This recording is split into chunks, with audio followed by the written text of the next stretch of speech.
We the People. I am your host, Mr. Rhodes Pierre, aka the Green Comedian, like ordained minister. What else do I do? Podcast host. I'm coming to you in that capacity right now. I also do other things, for my day job.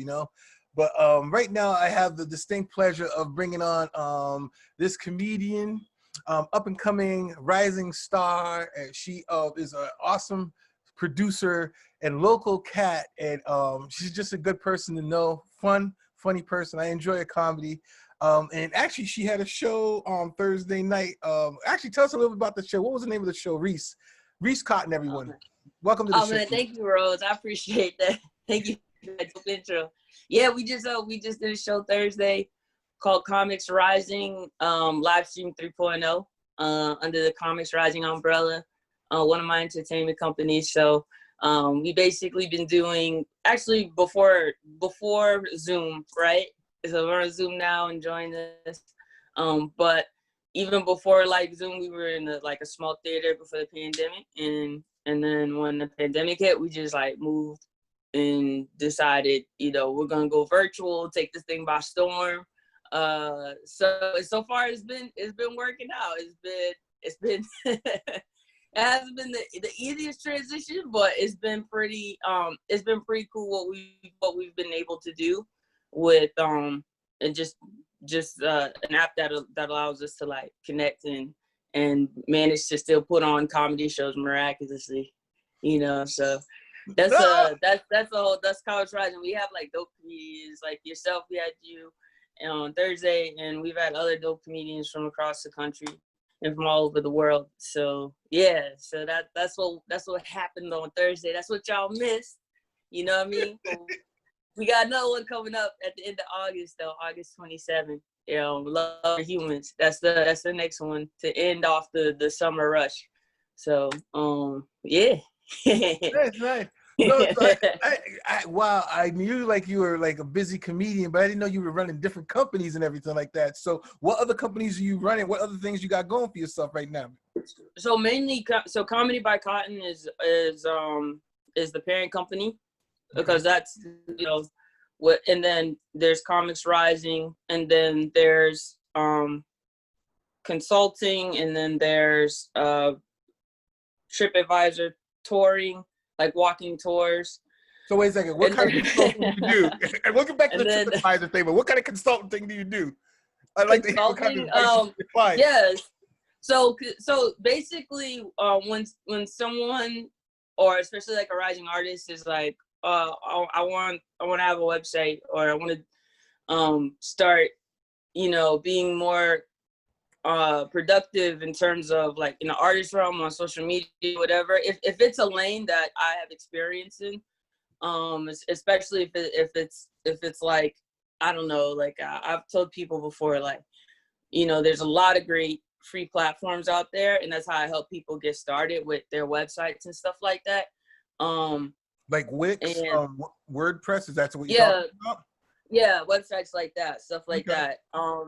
So, and I haven't really needed to be too hands-on with people. Once I show them the basics, the fundamentals to starting their free website, whether like you said, on Wix or whatever, they, it's so, once they get it, they got it, and then they just take it from there.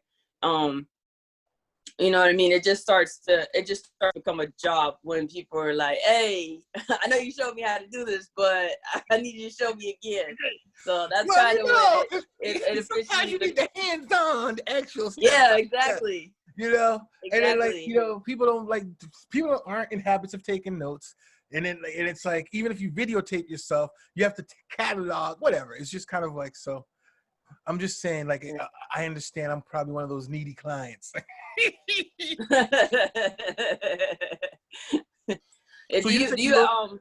didn't even check. Do you have a website and all that? Have you? Is that something you've looked into? I have had a website in the past. I have not put one up lately. It's just kind of it's I have I have a tons of websites. I have my ordained minister website. Right. Yeah, I do have a comedy website, I have an Ooh La La Entertainment, but it's just kind of um too many pots in the fire, so I'm not actually focused. I'm more like, I have my day job, which I kind of focus on right now. But no, understandable. So, and yeah, with social media, so it's like, on one hand, you don't really need them if you have a social media presence, mm-hmm, but on the other hand, having one, it's just like a one-stop shop, mm-hmm, mm-hmm. your artist portfolio and your services and your resume and your press kit. So having one is definitely beneficial. I've gotten work off of my social media presence, and I've gotten work off of people who happen to come across my website. And it was like, oh wow, Really? this comedian out of Boston, wow, No this way. is interesting. Yeah, So did you actually yeah. go out and try to like email people, or they just happened to like go Google comedian and then your name popped up because you had a website? Well, I'll give you an example. Like TripAdvisor, they reached out to me because they found me on Bing. And I don't know if they were searching Boston comedian, and I just was like one of the first to come up. And then they saw that they read my bio and stuff, and they saw that I worked with Kevin Hart, and then they were like, yeah, we want you to be one of our suppliers and do walking tours and put your comedy shows on our platform and stuff like that. So that's how that went. And that's a pretty big, it's a so a lot of people are TripAdvisor suppliers. Obviously, if they're a multi-billion-dollar company because they have such a wide umbrella of services, locations, features, and stuff like that. But on the other hand, it's still the travel industry is still, and TripAdvisor being under Viator, you're still talking like a multi-billion-dollar company. So and on the other hand, it's So like, what do you do specifically yeah, as a it's kind of big deal. TripAdvisor? What do you do specifically as a TripAdvisor? Oh, so as a supplier, basically, more specifically, events that are tailored toward TripAdvisor, their platform would be like walking tours. So, one of the areas where I've done walking tours in the past for TripAdvisor is Castle Island. That's here in Boston. So, let me see.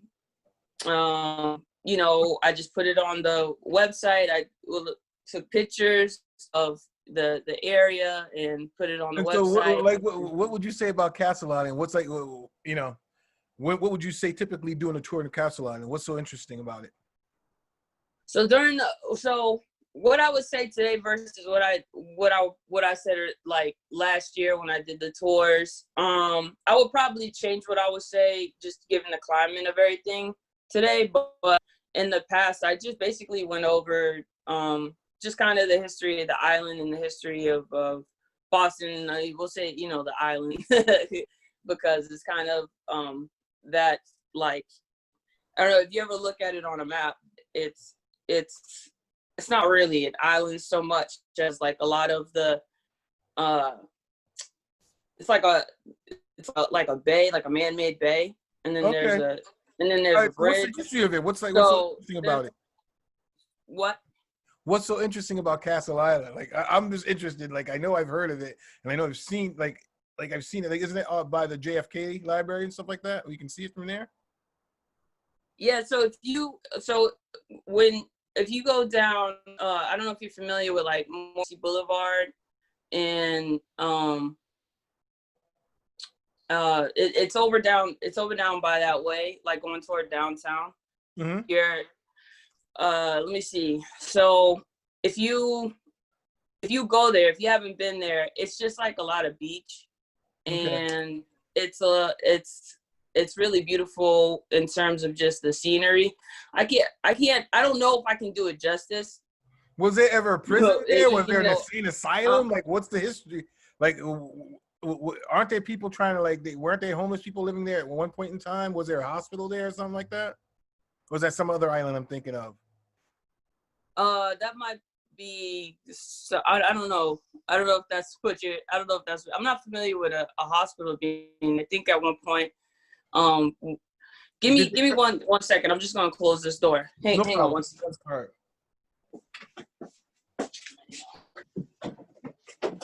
You almost have matching backgrounds.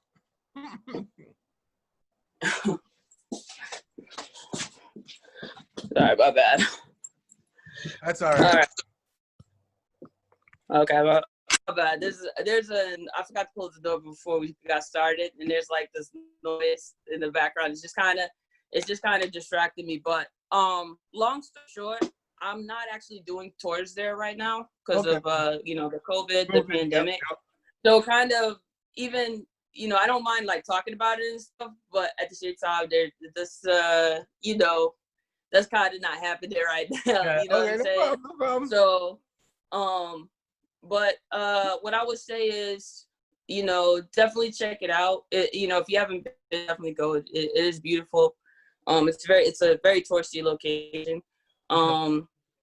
But but I'll save that, all the specifics and stuff for the tour, because if we do start it again, if we do start it again, that's what that'll be for. And like I said, I think I'm gonna change how I want to brand what I tell people when they come, and I kind of want to.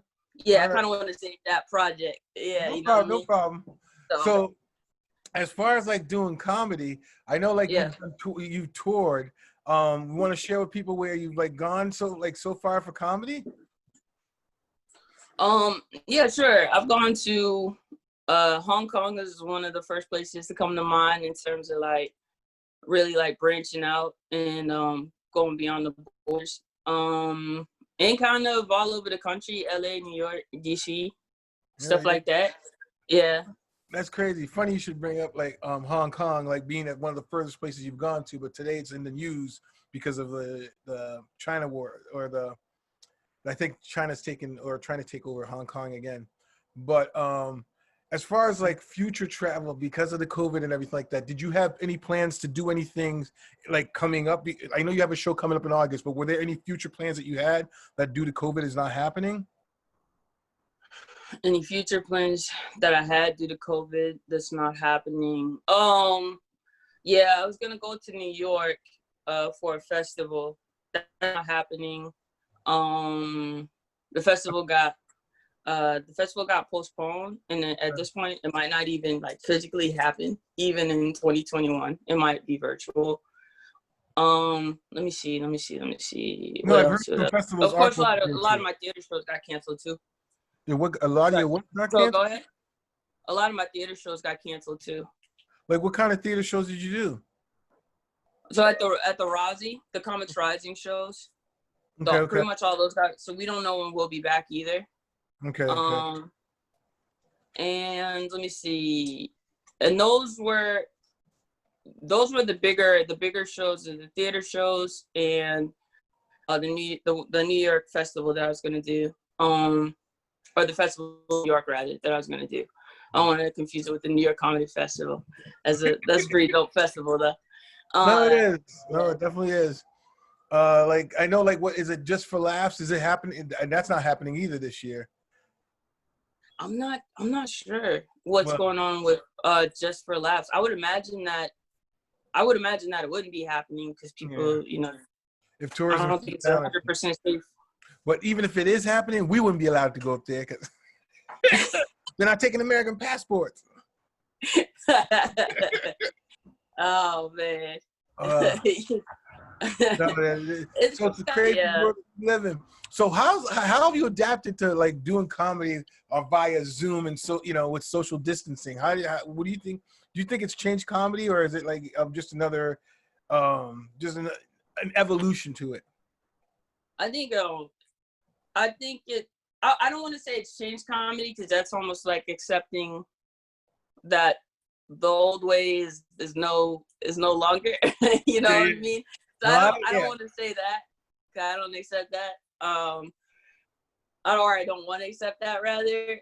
But I would say that it's definitely, personally, I can speak to it's kind of made it easier because now I don't have to spend money on like gas and parking and hotel stays.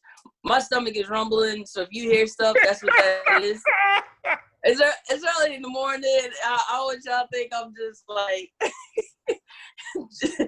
just cutting over here. That's not. It's just my stomach is just growling. That's what that is. Just FYI. I might be a little off because this is a little early for me. So if I seem a little off during this interview, that's my excuse. No, you're doing fine. You're doing fine. You know what I'm saying? I'm having some breakfast juice too. You know what I'm saying? I'm having a little milkshake. Yeah. So I look like I'm out of it. It's because I am. And I'm a little subconscious because I can hear my stomach. It's loud as shit. No, I don't know if y'all can. I heard it, but I didn't even know what it was. I just thought it was like some background sound. You know, you're gonna blame it on Zoom. You're gonna be like, it's Zoom feedback, girl. It's Zoom feedback. You know, what are you talking about? Yeah. So what was I saying? I was saying like you don't think change comedy. Personally, it's made it easier because like save on gas and parking and in some cases like a hotel and stuff like that. So I don't have to do none of that right now. So in terms of financially, it's a little easy. Well, it's like a give and take, right? Because like lose all the money that was initially invested in like the shows and stuff like that before the pandemic, but or that was expected rather to come from the shows and stuff like that before the pandemic. But on the flip side, it's like you save money because and it's a little easier too because like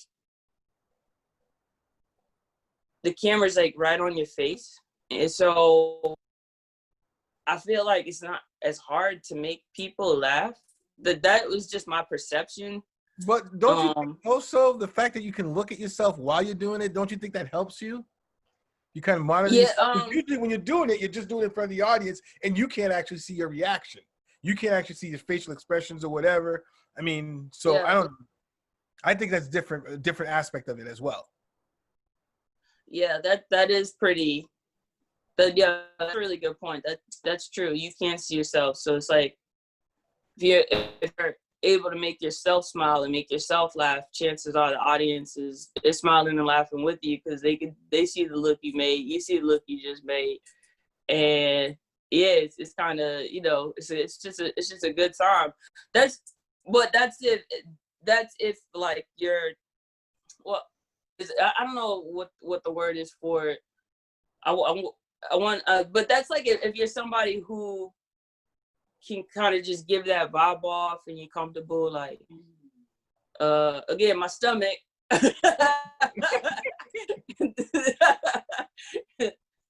I did not fart, for the record. I am not over here farting. If that wasn't clear, then I was trying to say that earlier without saying it. I'm saying it now because it's so damn loud. Rose is like, I'm just gonna sip this drink. Hey, stomach took over the show. Oh man, stomach be talking. When the stomach talks, you know, you gotta listen. That's the gut, you know, let you know. Yeah. Let me see.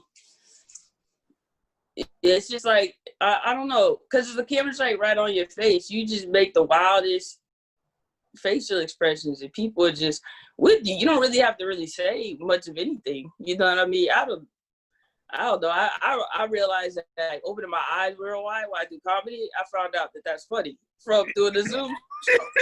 Like, yeah, I was doing the storytelling, and my eyes just went real wide at one point. And I'm sure I get wide multiple times throughout shows or whatever, but I don't see it. You know what I mean? I don't really like, you know, really pay too much attention to that stuff until you said Zoom. You can see yourself, they can see you, and I was like, oh shit, I didn't just say nothing funny, but they laugh because the look on my face. You know what I mean? Yo. You've read the Comedy Bible by Judy Carter? I have not read it yet, but I've definitely. All right, but she was talking like she does about a bunch of classes, and one of the things she said was like sometimes it's just doing like one of these things, like the guy just did this with his hair, and that's what made the punchline. You know what I mean? It wasn't. Oh. You know what I mean? Just she says sometimes just an act, like is just the action associated with the word is the I guess the impetus or the cue for the audience to laugh. Like she went a couple of examples, and one of the examples was a guy that was on either Johnny Carson or Jay Leno, and every time he'd do a punchline, he'd hit himself right here, and the audience like now knew that was when to laugh because it was like he did the and people like, so, there's a science to it, like, you know what I mean? It's like there's a precision of like the premise, the act out, the premise, the punchline, the act out, like kind of like a formula to doing some sort of stand up. So Got you. Yeah, I didn't read it, but I would imagine so, especially because like to your point, I also noticed rather, I watched some of Deion Cole stand up, and I noticed that he has this notebook, and he'll take it with him on stage. Yep. And I think the gimmick he does is if a joke doesn't land, he'll write it down in the notebook or something like that. Yep. And it's hella funny. You know what I mean? Like, so like you were saying on that show that the guy had the thing where he hit his chest as part of the punchline. You know, I guess everyone kind of has their own like little tell or something like that. If you choose to like be very expressive with it, I don't know if I have one, or if I'm gonna pay closer attention to see if I have like a I don't have a tell, but maybe if there's something I could try, just like play with, just be like, all right. I hate to bring up, I know like his name right now, but whatever. There's the guy that did Bill Cosby. He'd do one of these things with his eyes all the time when he did and that would be the funny thing. It would get the punchline, you get the punchline, but the when he did that with his face again, helped the audience to know that it was like laughter time, I guess. I mean, not the joke's funny. The joke's funny. So right. And then, when that is like, if you do it, and then if the audience like didn't laugh, then almost laughing at, oh shit, that's when I was supposed to laugh, and they're kind of laughing at that quirky exchange. You know what I mean? Yeah. So, yeah. Like,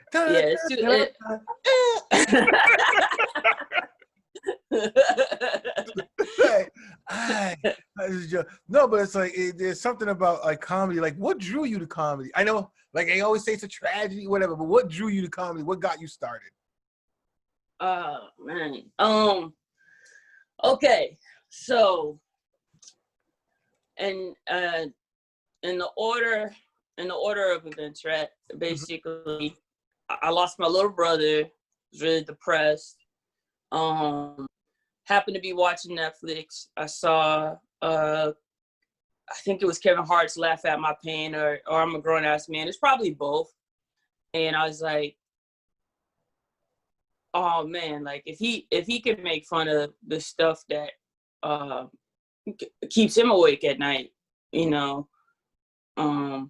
basically, that kind of gave me hope. Like, well, maybe I could try this out. Maybe I could try comedy instead of just like walking around with this, suicide ideology. Because my brother's death, it just triggered like a lot that was going on with me. So, on top of losing him, it was just like,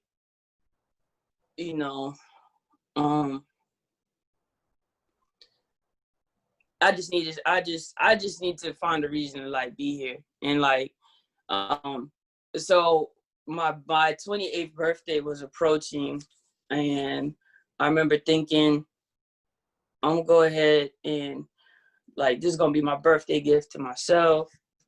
And so it was like before New Year of 2015. It was right before New Year. I went to Slade's, and I was going to see stand-up comedy for the very first time, and for the very first time live, like not on Netflix.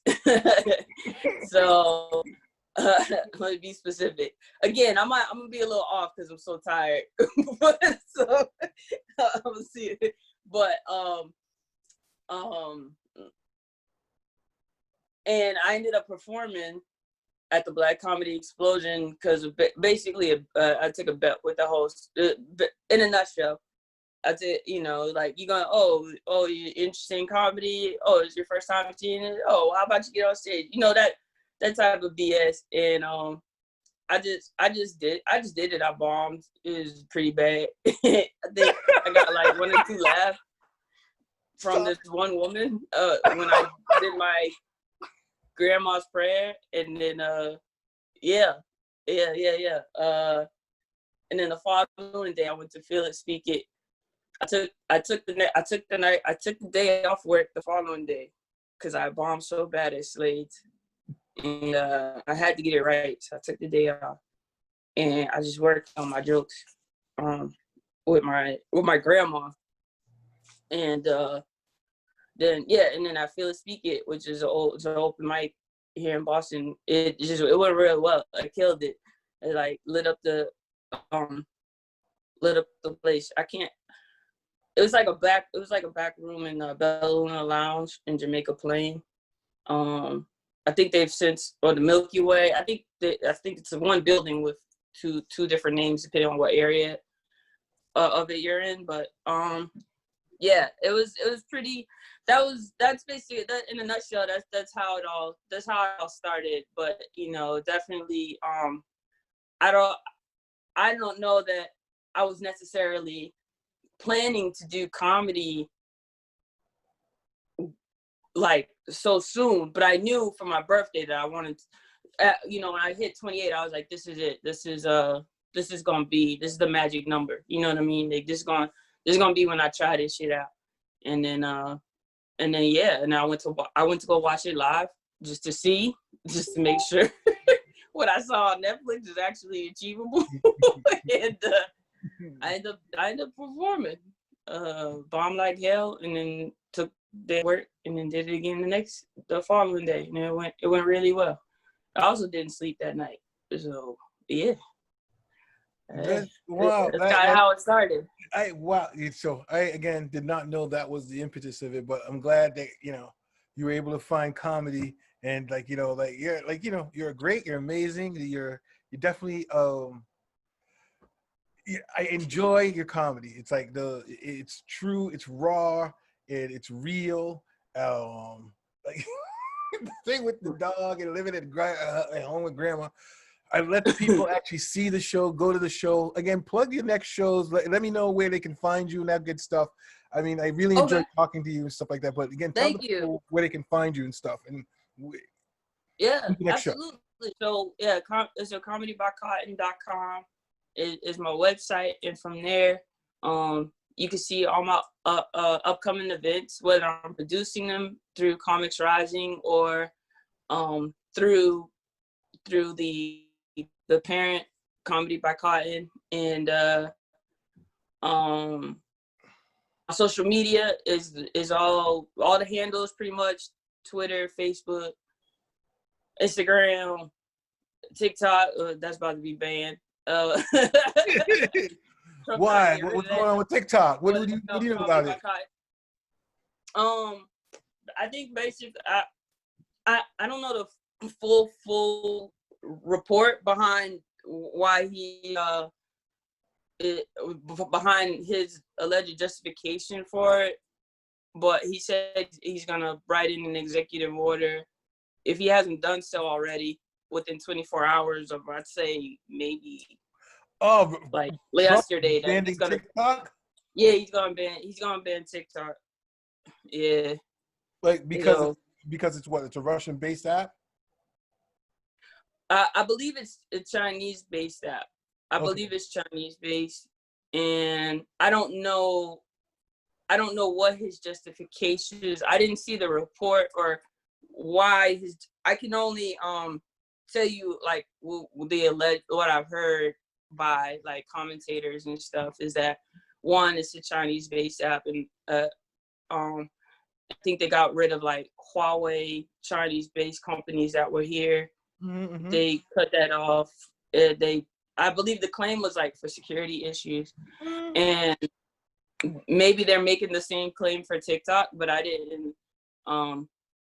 I haven't seen any reports or the justification for it. I can only assume that's why or how they could possibly do that. But I don't know. All I know is I got VPN, so I'm still gonna be enjoying it.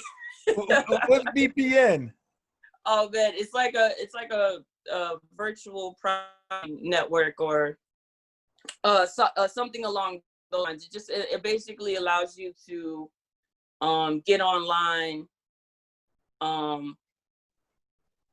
Anonymously? I, or put you like if you want to get online, but you don't want your IP address to register as like you're in the United States.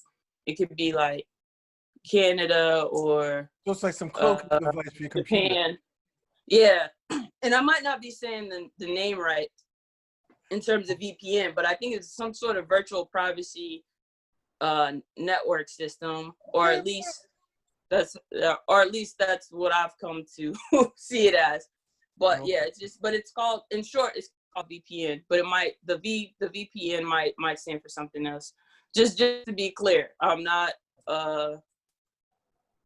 firing on all cylinders this morning. I've admitted that.